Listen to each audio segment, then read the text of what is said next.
नमस्कार, आप देख रहे हैं संजीवनी बिहार और मैं हूं संजीव कुमार सिंह। रोसड़ा प्रखंड का जब भी नाम लिया जाएगा तो एक नाम सहसा ही जुबान पर आ ही जाता है और वह नाम है स्वर्गीय सत्येंद्र नारायण चौधरी का। बहुत कम लोग जानते होंगे कि स्वर्गीय सत्येंद्र नारायण चौधरी ने बैजनाथपुर एवं आसपास के गांव से उस समय चंदा किया था जब भारत संकट में था और यह संकट का समय था सन 1962। सत्येंद्र नारायण चौधरी एक ऐसे व्यक्तित्व थे जिन्होंने 1962 ईस्वी में भारत और चाइना के युद्ध के समय भारत में जब चंदा हो रहा था, सरकार आम आदमी से चंदा एकत्रित कर रही थी, वैसे समय में सत्येंद्र नारायण चौधरी ने बैजनाथपुर समेत आसपास के गांवों से धनराशि एकत्रित कर भारत सरकार को भेजा था।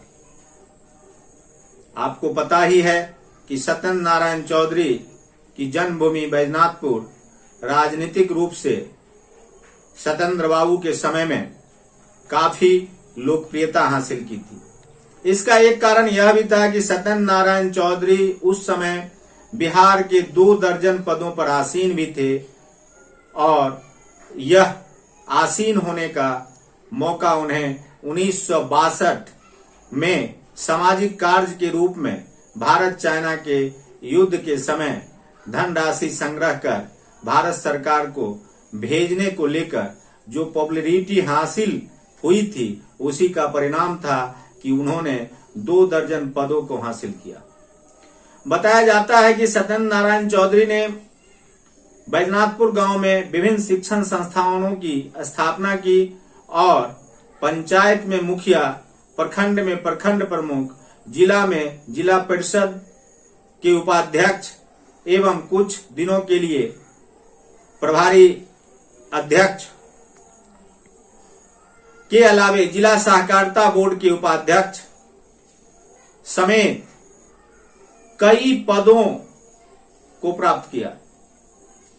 लोगों का मानना है कि 1962 ईस्वी के चीन भारत युद्ध के समय तत्कालीन विधानसभा के अध्यक्ष हरिनाथ मिश्र के साथ मिलकर चंदा वसूली कर भारत सरकार को भेजने का काम करने के कारण ही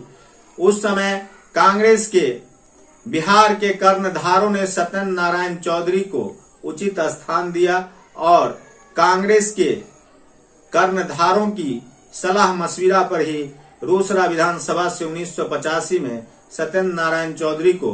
कांग्रेस ने यह मतों रहा कि सत्येंद्र नारायण चौधरी 1985 का चुनाव हार गए। रोसड़ा विधानसभा में उस समय एक नारा यह भी लगा था कि कुर्मी बनाम ब्राह्मण, और उस समय कुर्मी जाति से उम्मीदवार के रूप में प्रशासनिक अधिकारी से सेवानिवृत्त होकर आए थे भोला मांडर, और वे कर्पूरी ठाकुर के लोक दल के उम्मीदवार के रूप में रोसड़ा विधानसभा से उम्मीदवार थे, जबकि कांग्रेस ने सत्येंद्र नारायण चौधरी को उम्मीदवार बनाया था। 1985 का विधानसभा चुनाव काफी संघर्षपूर्ण रहा था और भोला मांडर, जिन्हें लोक दल ने उम्मीदवार बनाया था, उन्हें 39,001 मत प्राप्त हुए, जबकि कांग्रेस के उम्मीदवार के रूप में सत्येंद्र नारायण चौधरी को 28,606 मत प्राप्त हुए और वे 10,395 मतों से चुनाव हार गए। पूरे बिहार में 46 सीट पर एलकेडी जीत दर्ज किया था और कांग्रेस की बिहार में सरकार बनी थी। 324 सदस्यीय विधानसभा में कांग्रेस को 196 सीट पर जीत हासिल हुई थी। भले ही चुनाव सत्येंद्र नारायण चौधरी हार गए हों, लेकिन कांग्रेस की सरकार बनने के कारण उनका दबदबा क्षेत्र में कायम ही रहा। संजोग हुआ कि भोला मंडल की आकस्मिक निधन के बाद उपचुनाव का मौका आया 1986 का, और 1986 में एक बार फिर कांग्रेस ने सत्येंद्र नारायण चौधरी पर दांव खेला और उसे रोसड़ा विधानसभा क्षेत्र से उम्मीदवार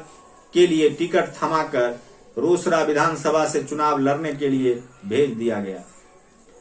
सत्येंद्र नारायण चौधरी इस वर्ष भी चुनाव में पराजित हो गए और उपचुनाव में एलकेडी के टिकट पर गजेंद्र प्रसाद सिंह उम्मीदवार बनाए गए थे। उन्हें 28,280 मत मिले थे और गजेंद्र प्रसाद सिंह 28,280 मत प्राप्त कर चुनाव जीतने में सफल रहे थे, जबकि सत्येंद्र नारायण चौधरी को बतौर कांग्रेस उम्मीदवार के रूप में 22,459 मत प्राप्त हुए और वे 5,821 मतों से चुनाव हार गए। इस प्रकार से दो हार के बाद भले ही उन्हें विधानसभा का टिकट नहीं मिला हो, लेकिन सत्येंद्र नारायण चौधरी ने 1985 एवं 1986 का चुनाव लड़कर स्वयं तो बिहार प्रदेश में जाने ही लगे थे, बैजनाथपुर की पृष्ठभूमि भी बैजनाथपुर नहीं रही और बैजनाथपुर बिहार के मानचित्र पर आ गया था। बैजनाथपुर के सुर्खियों का यह कारण था कि सत्येंद्र नारायण चौधरी कांग्रेसी सरकार में एक और जहां लोकप्रिय रहे, वहीं बैजनाथपुर गांव में बिहार सरकार के कई मंत्री आते जाते रहे और बैजनाथपुर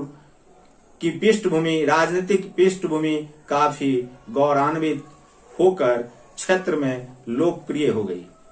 इसलिए भले ही आज सत्येंद्र नारायण चौधरी जीवित नहीं हो, लेकिन उन्होंने अपने जीवन काल में राजनीतिक रूप से बैजनाथपुर को काफी सशक्त बनाया था और आज भी लोग सत्येंद्र नारायण चौधरी को भूल नहीं पा रहे हैं।